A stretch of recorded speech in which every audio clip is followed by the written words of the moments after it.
Namaste bachcho, how are you? I hope that you all are doing fantastic at your home with your family members in this lockdown period. Students, as you all know that we have discussed the types of shelters on the basis of different landforms. So today we will discuss about the neighborhood, caring of neighborhood in this class. So you all are instructed to watch this video till the end. So let's start caring of neighborhood. So students, our next topic is caring of neighborhood. बच्चों, neighbourhood कहने से हमारा तात्पर्य है कि हम जहाँ भी अपना घर बनाते हैं, हमारी यह कोशिश होती है कि हमारे आसपास में सारी सुख सुविधाएं, सारे इमरजेंसी सुविधाएं, सारे जितनी भी फैसिलिटीज़ एक नॉर्मल लाइफ जीने के लिए इंसानों को चाहिए, वो हमारे घर के आसपास अवेलेबल हो। जैसे कि हमारे पड़ोसी अच्छे हों, क्योंकि हर कोई चाहता है कि आसपास में कुछ लोग रहें। चूँकि हम पहले भी डिस्कस कर चुके हैं कि मनुष्य एक सामाजिक प्राणी है और वह अपने जैसे लोगों के बीच ही रहना पसंद करता है। तो हम यही चाहेंगे कि हमारा घर जहाँ बन रहा है वहाँ के आसपास में बसे हुए जो लोग हैं, हमारे पड़ोसी हैं, वह अच्छे हों और वह जो पूरा इलाका है, मीन्स वहाँ की जो भी ज्योग्राफिकल कंडीशन है वह ऐसी हो जहाँ पे हर एक सुविधा उपलब्ध हो। कहने का मतलब है कि अगर हम बीमार पड़ जाएं, हमें चोट लग जाए, तो वहाँ पे नियर बाई कोई छोटा मोटा हॉस्पिटल, क्लिनिक हो, आसपास में ही नज़दीक में कोई पुलिस स्टेशन हो ताकि किसी चोर उचक्के की नज़र हमारे घर पे ना पड़े। साथ ही साथ अगल बगल का वातावरण पीसफुल हो, हैप्पी हो, इस तरह का हम माहौल चाहते हैं। उसी को बोलते हैं नेबरहुड, उसी को बोलते हैं नेबरहुड। नेबरहुड कहने का हमारा यही तात्पर्य है।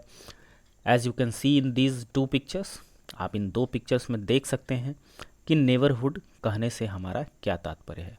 और यह नेबरहुड अकेले निर्माण नहीं होता। जब तक ईच मेंबर ऑफ सोसाइटी उसमें अपना भाग नहीं लेते, उसमें अपना सहयोग नहीं करते, एक अच्छे आसपास पड़ोस का, एक अच्छे नेबरहुड का निर्माण हो ही नहीं सकता। So let's move in this point. We live in a society because we are dependent on each other for different reasons. So our neighbors must be like us, so we must try to make a better neighborhood for living our life happy and peaceful. बच्चों, चूँकि मैंने आपको पहले ही बताया, हम मनुष्य एक सामाजिक प्राणी हैं। हम लोग एक सोसाइटी में रहना पसंद करते हैं क्योंकि हम एक दूसरे के ऊपर डिपेंडेंट हैं अलग अलग रीजन्स के लिए। मैंने पहले भी आपको बताया है कि आप एक छोटे हिस्से से ले लीजिए कि आपके घर में जो रोटी बनती है उसके लिए आटा कहाँ से आता है। आप बोलोगे राशन के दुकान से। राशन का दुकान वाला बोलेगा मुझे मिल से आया है। मिल वाला बोलेगा मुझे व्यापारी ने गेहूँ ला के दिया। व्यापारी ने कहा कि किसान ने उगाया। आप सोचिए कि किस तरह से चेन बनता जा रहा है। तो समाज में हम एक दूसरे के ऊपर अलग अलग रीजन्स से डिपेंडेंट हैं। आप मेरे ऊपर डिपेंडेंट हैं क्योंकि मैं आपको पढ़ा रहा हूँ, मैं आपको शिक्षा दे रहा हूँ। मैं आप लोगों के ऊपर डिपेंडेंट हूँ क्योंकि मुझे आप लोगों बच्चों को पढ़ाना है। यह मेरा रोज़गार है, यह मेरी ज़रूरत है। तो इस प्रकार हम दोनों, आप, समाज के अलग अलग लोग एक दूसरे के ऊपर डिपेंडेंट हैं अलग अलग रीजन्स के लिए। और इसलिए समाज में, हमारे आस पड़ोस में यह ज़रूरी है कि हमारे पड़ोसी, हमारे आसपास रहने वाले लोग भी हमारी तरह ही हों और हम सब साथ मिलकर ही एक अच्छे नेबरहुड का निर्माण कर सकते हैं ताकि हमारी लाइफ जो है वह शांतिपूर्वक, खुशी के साथ बीत सके। We need help in case of any disaster और trauma of losing a home और getting injured, then a neighbourhood police provide help and security. We also need service of hospital, ambulance and doctor to provide first aid. जैसे मान लीजिए कोई आपातकाल आ जाए, कोई भूकंप आ जाए, कोई बाढ़ आ जाए, कुछ भी हो जाए, चोरी हो जाए घर में, किसी को कोई चोट लग जाए, किसी को का एक्सीडेंट हो जाए, कुछ भी हो जाए, उस केस में हमारे इलाके में हम जहाँ पे रह रहे हैं वहाँ पे हर सारी सुविधाएं, इमरजेंसी सर्विसेज होनी चाहिए। डॉक्टर होने चाहिए, पुलिस स्टेशन होना चाहिए, रेस्टोरेंट होना चाहिए, राशन की दुकान होनी चाहिए, मेडिकल शॉप होनी चाहिए, ताकि हम किसी भी इमरजेंसी से अपने ही आसपास में उससे निपट सकें और फिर फर्दर अगर ज़्यादा इमरजेंसी है तो आगे मूव कर सकें। तो यह एक अच्छे नेबरहुड की पहचान है और इस नेबरहुड को बनाने में समाज के हर एक इंसान का अपना योगदान है। इसलिए यहाँ पे इस स्टेटमेंट में लिखा है, your neighbourhood needs you. Okay students, let's move forward. It is only possible when your neighbours will want the same. और यह तभी हो सकता है जब आपके साथ साथ आपके पड़ोसी जो हैं वह भी ऐसा ही माहौल चाहें। Those who want happiness must help other to find happiness. Therefore, welfare of each and every member of society is necessary. कहने का मतलब है कि एक तो आपके अकेले की इच्छा से यह संभव ही नहीं है, आपके अगल बगल के लोग भी आप ही की तरह सोचने वाले होने चाहिए। अगर वह ऐसा नहीं सोच रहे हैं तो उनको मोटिवेट करना चाहिए। और हम अगर खुशी चाहते हैं तो दूसरों को भी खुश रखने की कोशिश करेंगे, तभी हम सब साथ मिलकर खुश रह सकते हैं। इसलिए समाज के कल्याण के लिए हर एक आदमी का सहयोग बहुत ही ज़रूरी है। वेलफेयर का मतलब होता है कल्याणकारी, कल्याण। नाउ स्टूडेंट्स, एक अच्छे नेबरहुड की पहचान तो आप जान गए, लेकिन एक अच्छे नेबरहुड को हम किस तरह से क्लीन रख सकते हैं, अपने आसपास को किस तरह से स्वच्छ, अच्छा, सुंदर बना के रख सकते हैं, यह भी हमें देखना है। Most people keep their home neat and clean from inside but do not hesitate to throw the garbage on the street. बच्चों, अधिकतर लोग अपने घरों को काफ़ी साफ़ सुथरा, नीट एंड क्लीन रखने की कोशिश करते हैं, लेकिन वह इस चीज़ में हिचकिचाते नहीं कि हमें कचरा रोड पर फेंकना पड़े। आप बहुत सारे लोगों को देखेंगे रोड पे चल रहे हैं, पान खाकर थूक दिया। आप लोग भी लेज़ कुरकुरे खाकर रैपर फेंक दिए रोड पे। यह नहीं करना चाहिए, इससे हमारा आस पड़ोस गंदा होता है। तो just imagine the situation when everyone acted in the same manner. अगर इमेजिन कीजिए कि हर एक घर का आदमी, हर एक पड़ोस में जितने भी घर हैं, जितने ही परिवार रह रहे हैं, वो सारे परिवार के लोग घरों को साफ रखें और अपने घर का सारा कचरा रोड पर फेंक दें, तो क्या रोड पर निकलना आसान होगा? अगर सारे लोग इसी तरह से करने लगे तो। So we must clean our surrounding as we keep our home. इसीलिए हमें अपने आसपास की सफाई भी उतनी ही अच्छी तरह से रखनी चाहिए जितना कि हम अपने घर को साफ सुथरा रखते हैं। Okay students, as you can see in these pictures, hygiene in neighbourhood. अगर हमारे आसपास अगर साफ सफाई, हाइजीन मेंटेन रहता है तो उससे फ़ायदे क्या क्या हैं कि हमारे आस पड़ोस में कोई भी बीमारी जल्दी नहीं पनपेगी, हमें फ्रेश ऑक्सीजन, फ्रेश एयर मिलेगा, हमारे आसपास का वातावरण काफ़ी खुशनुमा होगा। अदरवाइज़ घर से निकलेंगे तो मुंह पे रुमाल लेके निकलेंगे, क्यों? कहीं से बदबू आ रही है, कहीं से कुछ आ रहा है। और ख़ासकर किन चीज़ों को सबसे ज़्यादा साफ़ सुथरा रखना चाहिए? देखिए, हॉस्पिटल में तो गंदगी होनी ही नहीं चाहिए।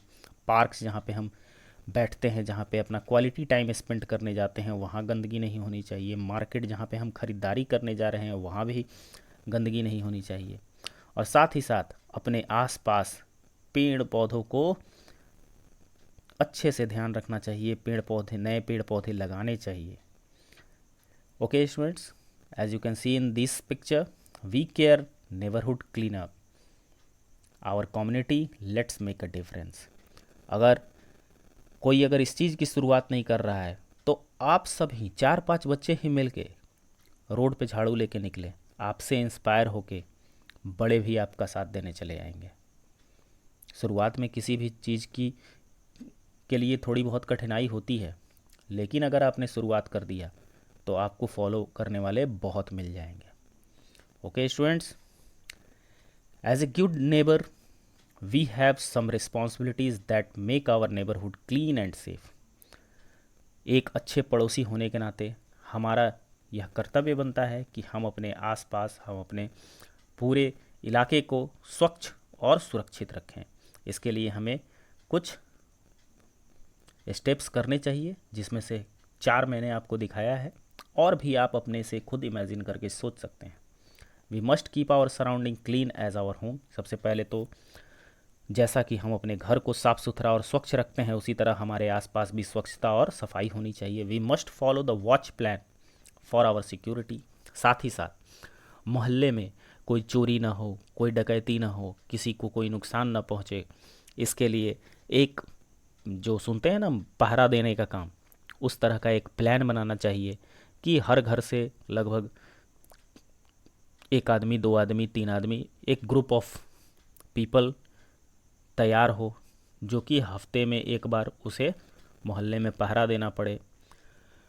इस तरह का प्लान जो हमें पुलिस गाइडलाइंस देती है, पुलिस हेल्पलाइन नंबर देती है, उसको जगह जगह पे डिस्प्ले करना, ये सारी चीज़ें हमें अपने मोहल्ले, अपने आसपास करनी चाहिए, ताकि जिससे क्राइम कंट्रोल हो सके, किसी को कोई नुकसान ना हो सके। Always ready to help each other in case of any crisis और इमरजेंसी।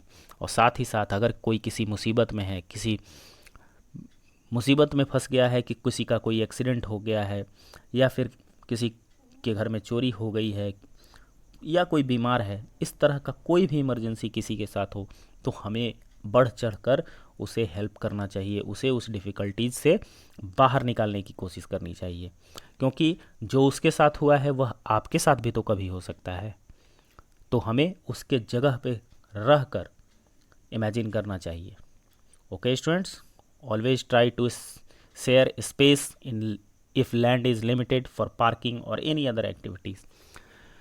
बच्चों, हमें आप जैसे देख रहे हैं कि जनसंख्या दिनों दिन बढ़ती जा रही है, जगह कम पड़ता जा रहा है, घरों के ऊपर घर बनाए जा रहे हैं, और बड़ी बड़ी गाड़ियों में घूमने का लोगों को शौक ज़्यादा हो चुका है। सब लोग के पास स्पेस लिमिटेड है, तो हम अपनी ज़रूरत की वस्तुओं को कहाँ रखेंगे, गाड़ी कहाँ पार्क करेंगे, बच्चे खेलेंगे कहाँ, बूढ़े बुजुर्ग कहाँ टहलेंगे, पार्क कहाँ बनेगा। इन सारी बातों का ध्यान रखते हुए हमें जगह भी एक दूसरे के साथ शेयर करना चाहिए। मान लीजिए अगर हमारे पास कोई ज़मीन का टुकड़ा है, उसमें मैं अपनी गाड़ी लगा रहा हूँ, हमारी एक ही गाड़ी लग रही है उसमें, और उसमें और 2 गाड़ियाँ लग सकती हैं, तो हमें अपने पड़ोसी को भी उसमें अपनी गाड़ी पार्क करने देना चाहिए। मान लीजिए आस पड़ोस में किसी की शादी है, उसके पास जगह नहीं है कि वह मंडप लगा सके, पंडाल लगा सके, तो हमें अपना जगह उसे देना चाहिए कि हाँ आप लीजिए, मेरे जगह को यूज कर लीजिए। इससे जो है वह आसपास का माहौल काफ़ी अच्छा, हेल्पफुल बना रहता है। As you can see in this picture, every one of us, एक अच्छे आस पड़ोस का निर्माण समाज के हर एक मेंबर के योगदान से ही बनता है। ओके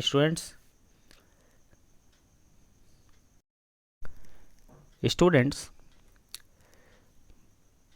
बहुत सारे बच्चों ने मुझसे यह कहा कि सर स्टिल्ट हाउस समझ में नहीं आया, इसलिए एक बार फिर से मैं समझाने की कोशिश करता हूँ। आई होप कि इस बार आप लोगों को समझ में आए। बच्चों ध्यान से सुनेंगे कि जो कोस्टल एरिया होता है, समुद्री तट के पास आसपास का जो इलाका होता है, या किसी नदी के आसपास का जो इलाका होता है, जहाँ पे बाढ़ आने की संभावना रहती है, मीन्स कि पानी जहाँ ज़मीन पर घुसने की संभावना होती है, वहाँ पे स्टिल्ट हाउस का निर्माण किया जाता है। स्टिल्ट का मतलब होता है खंभा, या फिर वह बांस का खंभा हो, या फिर वह किसी लकड़ी का खंभा हो। आप इस पिक्चर्स में देखिए कि यह घर जो है वह कई सारे खंभों के ऊपर खड़ा है, और यह खंभे पानी से काफ़ी ऊंचाई पर 5 से 7 फुट ऊंचाई के ऊपर गड़े हैं, और पानी से 5-7 फुट ऊपर ही घर का निर्माण किया जाता है।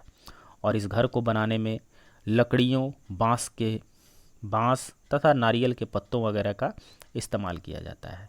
इसे ही कहते हैं स्टिल्ट हाउस। इसमें होता क्या है कि जो खंभे गड़े रहते हैं उनमें गैप्स होते हैं, और उन गैप्स से होकर पानी जो है वह अगर बाहर भी आया नदी या समुद्र का पानी ज़मीन के ऊपर, तो वह इस स्पेस से बाहर निकल जाता है, घर को कोई नुकसान नहीं पहुंचाता।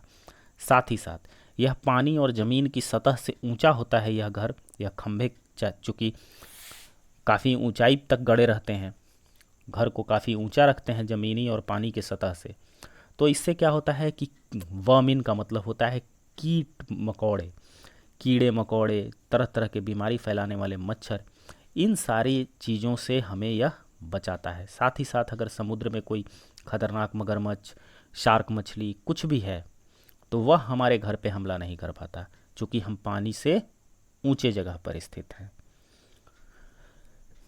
इसी को बोलते हैं स्टिल्ट हाउस, और यह अधिकतर बाढ़ प्रभावित क्षेत्रों में, किसी टापू पर, किसी समुद्र के किनारे, इस तरह के एरिया में ऐसा ही घर बनाया जाता है। Okay students, so this is it for today and this is it in this chapter. I hope that you all have understood very well. Till then, I wish you all the very best. Stay safe at your home with your family members. Study hard. Bye bye.